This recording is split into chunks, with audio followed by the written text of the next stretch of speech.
जरा कल्पना कीजिए कि किसी ने बड़ी मुश्किल से 3,000 रुपए का एक प्रीमियम ट्रेन का टिकट बुक किया है। जी। पूरी पैकिंग हो चुकी है, सफर की एकदम तैयारी है, लेकिन अचानक सफर से ठीक 7 घंटे पहले घर में कोई मेडिकल इमरजेंसी आ जाती है। जो कि किसी के साथ भी हो सकता है। बिल्कुल। अब अगर हम पुराने सिस्टम की बात करें तो क्या होता था? इंसान टिकट कैंसिल करता था और इसे तसल्ली होती थी कि चलो थोड़ा बहुत कैंसिलेशन चार्ज कटेगा, लेकिन ज्यादातर पैसा तो वापस अकाउंट में आ ही जाएगा, है हाँ, ना? एक सुरक्षा की भावना रहती थी। लेकिन 2026 के इन नए नियमों के तहत जीरो, शून्य, मतलब 1 रुपया भी वापस नहीं मिलेगा। पूरा का पूरा पैसा डूब जाएगा। और सच कहूं तो यही वो सबसे बड़ा झटका है जिसे समझने में अभी बहुत से यात्रियों को समय लगने वाला है। एकदम सही। ये सिर्फ एक मामूली बदलाव नहीं है, बल्कि ये पूरी व्यवस्था को जड़ से हिला देने वाला फैसला है। बिल्कुल। और आज की इस विस्तृत चर्चा में हम इसी बड़े बदलाव की तह तक जाने वाले हैं। हम भारतीय रेलवे के 2026 के इन नए और बेहद सख्त टिकट रिफंड नियमों को डिकोड करेंगे। जी। आज की इस गहन चर्चा के लिए हमारे पास the Times of India, the Economic Times की विस्तृत रिपोर्ट्स हैं और कुछ बहुत ही शानदार विश्लेषणात्मक नोट्स भी मौजूद हैं। जो कि इस विषय को समझने के लिए बहुत जरूरी है। एकदम। हमारा मकसद सिर्फ इन नियमों की एक बोरिंग लिस्ट पढ़ना नहीं है, बल्कि इसके पीछे की जो ऑपरेशनल रणनीति है उसे समझना है। रेलवे ने अचानक इतना कठोर कदम क्यों उठाया? हाँ, ये जानना बहुत दिलचस्प है। और सबसे जरूरी बात, एक आम यात्री की जेब और उसकी दैनिक यात्रा योजनाओं पर इसका क्या सीधा असर पड़ने वाला है। क्योंकि जो वो पहले बुक करो बाद में सोचो वाली मानसिकता थी ना, वो अब इतिहास बनने जा रही है। तो चलिए इसे थोड़ा और खोलकर समझते हैं। ये असल में रेलवे के काम करने के तरीके को और यात्रियों के सोचने के तरीके को भी। एकदम सही। यात्रियों के सोचने के तरीके को पूरी तरह से बदलने की एक बहुत ही सोची समझी तैयारी है। तो अगर हम पुरानी व्यवस्था को याद करें, वो मुझे हमेशा एक पुराने दयालु और परिचित दुकानदार की तरह लगती थी। अच्छा, वो कैसे? मतलब जैसे कोई सामान ले गए, पसंद नहीं आया या जरूरत बदल गई, तो अगले दिन वापस करने पर वो दुकानदार थोड़ा बहुत पैसा काटकर खुशी खुशी सामान वापस ले लेता था। रेलवे का भी कुछ ऐसा ही हिसाब था। हाँ, 48 घंटे पहले टिकट कैंसिल करने पर बहुत मामूली सा चार्ज लगता था। बिल्कुल। और 12 घंटे या 4 घंटे पहले भी अगर कैंसिल किया तो कम से कम एक आंशिक रिफंड, एक पार्शियल अमाउंट तो मिल ही जाता था। वो एक राहत की बात होती थी। हाँ, लेकिन अब जो नई स्थिति सामने आई है वो एकदम अलग है। मैं टाइम्स ऑफ इंडिया की रिपोर्ट देख रहा था और सच कहूं तो आंकड़े डराने वाले हैं। जी, नए नियम काफी सख्त हैं। अगर ट्रेन छूटने में 8 घंटे से कम का समय बचा है और किसी ने अपना टिकट कैंसिल किया तो उसे कोई रिफंड नहीं मिलेगा, जीरो। बिल्कुल जीरो। और अगर 8 से 24 घंटे के बीच टिकट कैंसिल किया जाता है तो रिपोर्ट के अनुसार सिर्फ 50% रिफंड ही वापस आएगा। मतलब अगर 2000 का टिकट है तो सीधे 1000 रुपए का नुकसान। सीधे आधा पैसा गायब। हाँ, ये तो एकदम से बहुत बड़ा और भारी बदलाव है। मेरा सवाल ये है कि रिफंड की इस विंडो को अचानक इतना सिकोड़ क्यों दिया गया है? यहाँ जो बहुत सबसे दिलचस्प है ना, वो रिफंड विंडो के सिकुड़ने के पीछे का विज्ञान है। द इकोनॉमिक टाइम्स के विश्लेषण को अगर हम ध्यान से देखें तो पता चलता है कि पेनल्टी को सिर्फ बढ़ाया नहीं गया है। अच्छा, तो और क्या किया गया है? उसे समय के साथ एक्सपोनेंशियली यानी बहुत तेजी से बढ़ाया गया है। पहले जहां यात्री के पास निर्णय लेने के लिए काफी लंबा समय होता था, अब वो लग्जरी छीन ली गई है। मतलब अब आप आराम से बैठकर सोच नहीं सकते? एकदम नहीं। इसका सीधा सा मतलब है कि भारतीय रेलवे अनिश्चित बुकिंग को अब बिल्कुल बर्दाश्त नहीं करने के मूड में है। वे उस कल्चर को खत्म करना चाहते हैं जहां लोग सिर्फ एक सुरक्षा जाल या बैकअप के तौर पर टिकट बुक करके बैठ जाते हैं। हाँ, वो जो आदत होती है कि चलो टिकट ले लेते हैं, बाद में देखेंगे जाना है या नहीं। बिल्कुल। रेलवे अब कह रहा है कि या तो आप पक्के तौर पर यात्रा करें या फिर किसी और के लिए सीट छोड़ दे। लेकिन एक मिनट रुकिए, यहाँ मैं थोड़ा असहमत होना चाहूंगा। जी बताइए। रेलवे का ये तर्क अपनी जगह ठीक हो सकता है कि वे अनिश्चितता कम करना चाहते हैं, लेकिन एक आम नागरिक, एक मध्यम वर्गीय परिवार के नजरिए से देखें तो ये बेहद क्रूर लगता है। मैं समझ सकती हूँ कि ऐसा क्यों लग रहा है। क्या ये नियम सिर्फ यात्रियों को दंडित करने के लिए है? मेरा मतलब है, कोई भी शौक से तो अपना कंफर्म टिकट कैंसिल नहीं करता ना? नहीं, शौक से कोई नहीं करता। बीमारियां हैं, ऑफिस के अचानक आने वाले काम हैं, या कोई भी अनपेक्षित समस्या, आपातकालीन स्थितियां तो कभी भी आ सकती हैं। तो फिर इतनी भारी पेनल्टी क्यों? क्या सरकार और रेलवे अचानक इतने संवेदनहीन हो गए हैं? ये एक बहुत ही क्रिटिकल सवाल है और पहली नज़र में ये कदम सच में पैसेंजर विरोधी या कहें एंटी पैसेंजर लगता है। बिल्कुल लगता है। लेकिन जब हम इसके पीछे के मैकेनिज्म यानी जो हिडन इंटेंट है उसे डिकोड करते हैं तो पूरी तस्वीर बदल जाती है। अच्छा, पर्दे के पीछे क्या चल रहा है? रेलवे ने ये कदम किसी शौक में नहीं उठाया है बल्कि सिस्टम में मौजूद कुछ बहुत बड़ी खामियों को दूर करने के लिए उठाया है। स्रोतों के आधार पर इसके 3 मुख्य कारण हैं। चलिए पहले कारण की बात करते हैं, टिकट की जमाखोरी या जिसे टिकट होर्डिंग कहते हैं। ये होर्डिंग असल में काम कैसे करती है? क्योंकि आमतौर पे तो हम यही सोचते हैं कि एक आदमी को सफर करना है तो वो एक ही टिकट लेगा। यहीं पर सारा खेल था। मान लीजिए त्योहारी सीजन आ रहा है। हाँ, तब तो मारामारी होती है टिकट की। बिल्कुल। अब कुछ अनधिकृत एजेंट या दलाल क्या करते थे, वे फर्जी आईडी का इस्तेमाल करके एक साथ 20 या 50 टिकट बुक कर लेते थे। बाप रे, 50 टिकट! हाँ, उन्हें पता होता था कि पुराने नियमों के तहत अंतिम समय में टिकट कैंसिल करने पर पेनल्टी बहुत कम है, शायद 100 या 200 रुपए। अच्छा, तो रिस्क बहुत कम था उनके लिए। एकदम कम रिस्क। तो वे उन टिकटों को अपने पास होल्ड करके रखते थे। अगर उन्हें कोई ग्राहक मिल गया जो मुंह मांगी कीमत देने को तैयार है तो वे उसे वो टिकट ट्रांसफर करने का जुगाड़ कर लेते थे। और अगर ग्राहक नहीं मिला तो? अगर ग्राहक नहीं मिला तो वे सफर से ठीक 4 या 5 घंटे पहले उन सारे टिकटों को एक साथ कैंसिल कर देते थे। ओह, मतलब 100 रुपए का नुकसान उनके लिए कोई बड़ी बात नहीं थी। बिल्कुल नहीं। दलाल के लिए 100 रुपए का नुकसान उसके बिजनेस का हिस्सा था। लेकिन असली नुकसान किसे हुआ? उस आम यात्री को जिसे महीनों से टिकट नहीं मिल रहा था। एकदम सही, जो वेटिंग लिस्ट में अटका हुआ था। मतलब ये लोग सिस्टम के लचीलेपन और कम कैंसिलेशन चार्ज का इस्तेमाल एक हथियार की तरह कर रहे थे। एक तरह से उन्होंने पूरी इन्वेंट्री को बंधक बना रखा था। यही सटीक शब्द है, बंधक।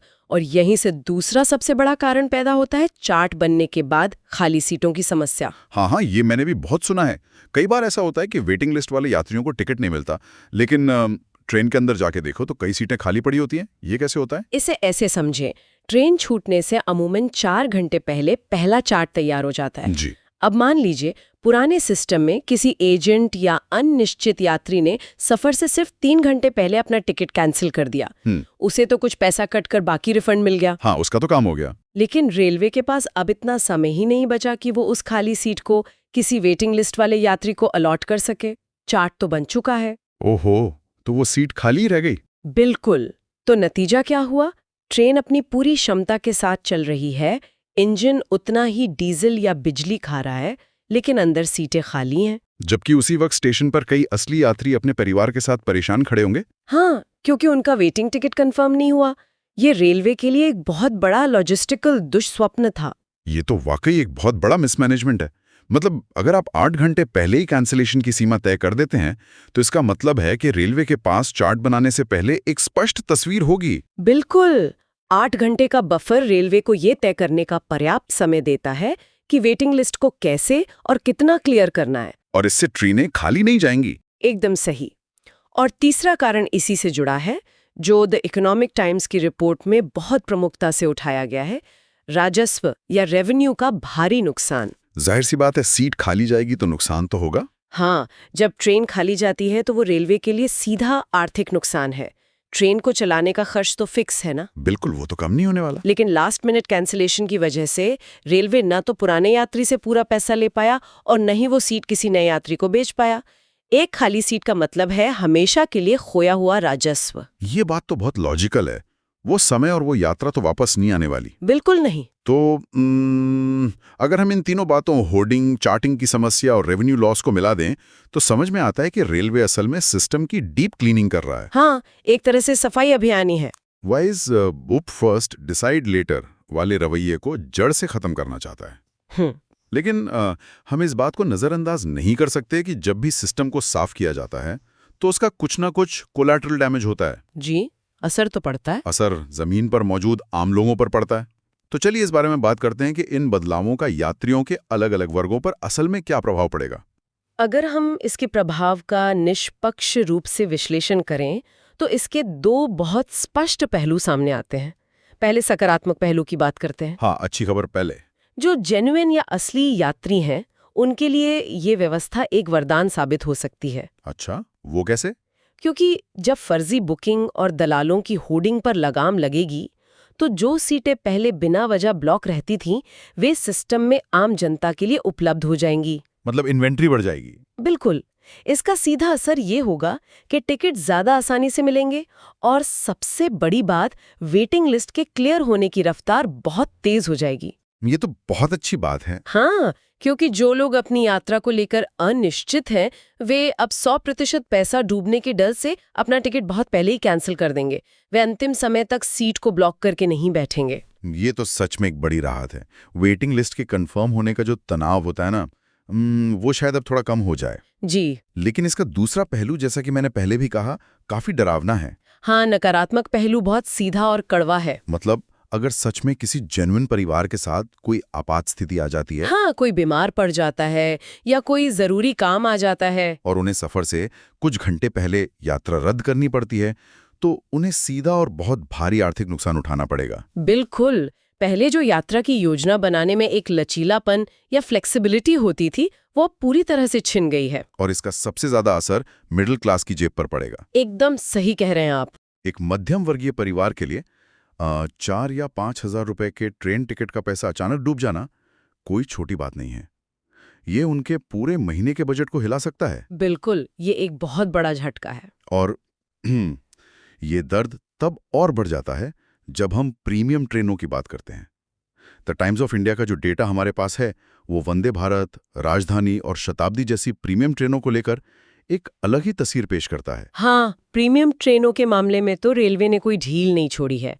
वहाँ नियम और भी ज्यादा निर्मम है। रिपोर्ट बताती है कि इन प्रीमियम ट्रेनों में 8 घंटे के अंदर कैंसिलेशन पर तो जीरो रिफंड है ही, लेकिन अगर कोई 72 घंटे से 8 घंटे के बीच भी टिकट कैंसिल करता है, तो भी उस पर बहुत भारी कटौती, एक हेवी कट लगाया गया है। जी, बहुत बड़ा हिस्सा काट लिया जाता है। अगर मैं इसके लिए एक एनालॉजी दूं, तो ये मुझे बिल्कुल एयरलाइन मॉडल की तरह लग रहा है। ये बहुत ही सटीक तुलना है। तो कीमतें भी डायनामिक होती हैं, डिमांड के हिसाब से बढ़ती हैं। ठीक वैसा ही सिस्टम अब इन हाई एंड ट्रेनों में लागू हो गया। आपने बिल्कुल सही शब्द पकड़ा है, एयरलाइन मॉडल। अगर हम इसे थोड़ा पॉलिसी के नजरिए से देखें, एक विश्लेषणात्मक दृष्टिकोण से, तो ये भारतीय रेलवे के इतिहास का एक बहुत बड़ा पॉलिसी शिफ्ट है। पॉलिसी शिफ्ट मतलब नजरिए में बदलाव। हाँ, दशकों से भारतीय रेलवे को एक लोक कल्याणकारी संस्था के रूप में देखा जाता रहा है, जिसका काम था सस्ते में लोगों को उनकी मंजिल तक पहुंचाना। बिल्कुल। लेकिन ये नया मॉडल दिखाता है कि रेलवे अब अपनी ऑपरेशनल एफिशिएंसी यानी परिचालन दक्षता पर सबसे ज्यादा फोकस कर रहा है। तो इसका मतलब है कि रेलवे अब पैसेंजर सुविधा से ज्यादा एक व्यवसाय, एक बिजनेस की तरह व्यवहार कर रहा है। काफी हद तक ये डिमांड सप्लाई ऑप्टिमाइजेशन का एक क्लासिक उदाहरण है। रेलवे अब पूरी तरह से एक बिजनेस माइंडसेट अपना रहा है। उनका तर्क क्या है इसके पीछे? उनका तर्क साफ है, अगर हमारी किसी सेवा या सीट की मांग है, तो वो सही समय पर ऐसे व्यक्ति तक पहुंचनी चाहिए जो सच में यात्रा करना चाहता है। और बदले में रेलवे को उस सीट का पूरा राजस्व मिलना चाहिए। ये एक बेहद व्यवहारिक लेकिन आम जनता के नजरिए से एक बहुत ही सख्त दृष्टिकोण है। ये एक बहुत ही गहरी इंसाइट है। मतलब हम सिर्फ एक रिफंड नियम को नहीं देख रहे हैं, हम एक सरकारी संस्था के काम करने के पूरे नजरिए को बदलते हुए देख रहे हैं। एकदम सही। लेकिन अब सवाल ये उठता है कि जब सिस्टम इतना सख्त हो गया है, तो एक आम यात्री क्या करे? यही सबसे बड़ा सवाल है। जब समस्या इतनी बड़ी है, तो समाधान क्या है? क्योंकि यात्राएं तो करनी है और इमरजेंसी या अनिश्चितताएं भी इंसान के जीवन का हिस्सा हैं। बिल्कुल। तो चलिए अब इस समस्या के विश्लेषण से बाहर निकलते हैं और स्मार्ट ट्रैवलर प्लेबुक पर बात करते हैं। ऐसी क्या व्यवहारिक रणनीतियां हैं जिनसे लोग अपना पैसा डूबने से बचा सकते हैं? जब पूरी व्यवस्था बदल रही हो ना, तो पुरानी रणनीतियों से काम नहीं चलता। तो नई रणनीति क्या है? हमारे पास जो स्रोत हैं, विशेष रूप से GoFoodie ऑनलाइन के नोट्स, उनमें एक बहुत ही दिलचस्प ट्रेंड या विकल्प का जिक्र किया गया है। अच्छा, जिसके बारे में आज भी बहुत कम यात्री जानते हैं, और यही वो हथियार है जो स्मार्ट यात्रियों को भारी नुकसान से बचाएगा। अरे वाह, मैं सुनने के लिए बेहद उत्सुक हूँ। वो लूप होल या हैक क्या है? वो समाधान है टिकट को कैंसिल करने के बजाय रीशेड्यूल करना, यानी अपनी यात्रा की तारीख को आगे बढ़ाना। रीशेड्यूल? हाँ, होता क्या है कि जब अंतिम समय में किसी का प्लान बदलता है तो पैनिक में आके लोग सीधा कैंसिल का बटन दबा देते हैं। हाँ, सबसे पहले दिमाग में वही आता है। लेकिन नए नियमों के तहत ऐसा करने का मतलब है अपना 100% पैसा आग में झोंक देना। स्मार्ट तरीका ये है कि अगर यात्रा नहीं कर पा रहे हैं तो रेलवे के सिस्टम में मौजूद डेट चेंज या रीशेड्यूल विकल्प का इस्तेमाल किया जाए। ये काम कैसे करता है? क्या इसमें भी कोई भारी पेनल्टी लगती है? देखिए, इसमें थोड़ा बहुत फेयर डिफरेंस या कोई मामूली से एडमिनिस्ट्रेटिव चार्ज लग सकता है, जो कि समझ में आता है। लेकिन आपके टिकट की जो मूल वैल्यू है, जो हजारों रुपए का बेस फेयर है, वो बच जाता है। हाँ, आप अपनी यात्रा को अगले हफ्ते या किसी और उपयुक्त तारीख के लिए शिफ्ट कर सकते हैं। ये तो सच में एक आहा मोमेंट है ना? इस तरह आप तुरंत होने वाले भारी आर्थिक नुकसान से बच जाते हैं। मतलब अगर मेरी कल सुबह की वंदे भारत है और आज शाम को मुझे पता चलता है कि मैं नहीं जा पाऊंगा, जी तो कैंसिल करके 3,000 रुपये कमाने के बजाय मैं उसे अगले हफ्ते के लिए रीशेड्यूल कर लूं। जी पैसा सुरक्षित, और जब जाना हो तब चले जाएं। बिल्कुल, यही सबसे स्मार्ट तरीका है। ये एक बेहतरीन हैक है। तो चलिए, जो भी बातें हमने अभी तक समझी हैं उन्हें एक आम यात्री के लिए कुछ बहुत ही ठोस और काम के बुलेट पॉइंट्स में समेट लेते हैं। जी एक स्मार्ट ट्रैवलर बनने के लिए ये 4 बातें अब हमेशा दिमाग में फिट रखनी होंगी। पहला नियम, 8 घंटे की लक्ष्मण रेखा। ये सबसे महत्वपूर्ण टाइमलाइन है। अगर किसी कारणवश यात्रा रद्द करनी ही है और आप रीशेड्यूल नहीं कर सकते, तो हर हाल में सुनिश्चित करें कि टिकट ट्रेन छूटने से कम 8 घंटे पहले कैंसिल हो जाएं। 8 घंटे के बाद सिस्टम आपको 1 रुपया भी वापस नहीं करेगा। एकदम सही। दूसरा नियम, तत्काल बुकिंग से दूरी। अगर किसी यात्रा का प्लान 100% पक्का नहीं है, तो तत्काल में टिकट लेने की गलती कभी ना करें। तत्काल में वैसे भी रिफंड की गुंजाइश ना के बराबर होती है। और इन नए नियमों के साथ अनिश्चित प्लान के लिए तत्काल टिकट लेना सीधे तौर पर जुआ खेलने जैसा है। बिल्कुल, जुआ है। तीसरा नियम, जैसा कि हमने अभी गहराई से समझा, पैनिक होकर कैंसिल करने के बजाय हमेशा रीशेड्यूल या तारीख बदलने का विकल्प तलाशें। ये सबसे बड़ा पैसा बचाने वाला कदम साबित हो सकता है। हाँ, ये विकल्प हमेशा याद रखना चाहिए। और चौथा, सबसे जरूरी नियम, अपनी मानसिकता को बदलें। बुक फर्स्ट डिसाइड लेटर का जमाना अब पूरी तरह से खत्म हो चुका है। अब नया मंत्र है, डिसाइड फर्स्ट देन बुक। बहुत सही कहा आपने। जब तक पूरी तरह से तय न हो कि जाना ही है, तब तक टिकट बुक न करें। ये बहुत ही सटीक सारांश है। अंततः सूचना और ज्ञान का असली महत्व तभी है जब हम उसे अपने रोजमर्रा के जीवन में अपने व्यवहारिक फैसलों में लागू करें। बिल्कुल। सिर्फ ये जान लेना काफी नहीं है कि नियम बदल गए हैं, बल्कि अपने यात्रा करने के तरीके को उन नियमों के अनुसार ढालना जरूरी है। अडैप्ट करना पड़ेगा। हाँ, जो यात्री इस एयरलाइन जैसे मॉडल को जितनी जल्दी समझ लेंगे और इन स्मार्ट रणनीतियों को अपना लेंगे, उनका सफर न केवल तनाव मुक्त होगा, बल्कि उन्हें आर्थिक झटके भी नहीं लगेंगे। एकदम सही। तो अगर आज की इस पूरी गहन चर्चा का एक लाइन में निचोड़ निकाला जाए, तो वो बस इतना सा है। 2026 के इन नए रेलवे नियमों का सीधा सा मतलब है लेट कैंसिलेशन मतलब जीरो रिफंड।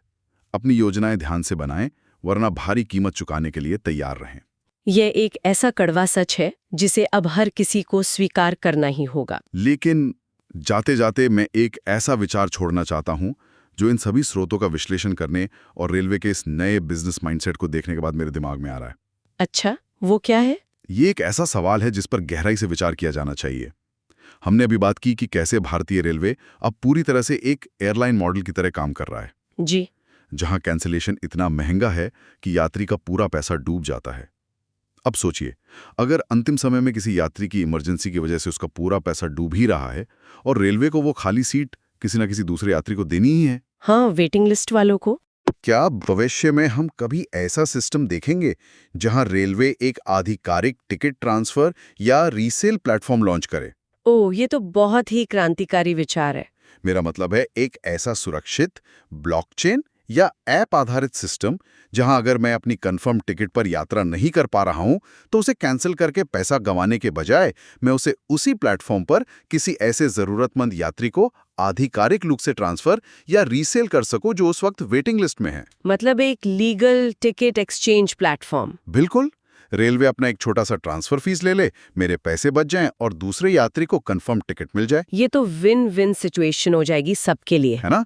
अगर रेलवे सच में डिमांड और सप्लाई को ऑप्टिमाइज करना चाहता है और कैंसिलेशन पर पैसा वापस नहीं देना चाहता, तो क्या एक लीगल टिकट एक्सचेंज प्लेटफॉर्म भारतीय रेलवे के भविष्य का अगला तार्किक कदम नहीं होना चाहिए? ये एक ऐसा विचार है जो सच में आने वाले समय में पूरी यात्रा इंडस्ट्री को बदल सकता है। बिल्कुल, इस बारे में जरूर सोचेगा। आज की इस विस्तृत और गहन चर्चा में हमारे साथ जुड़ने के लिए बहुत बहुत धन्यवाद।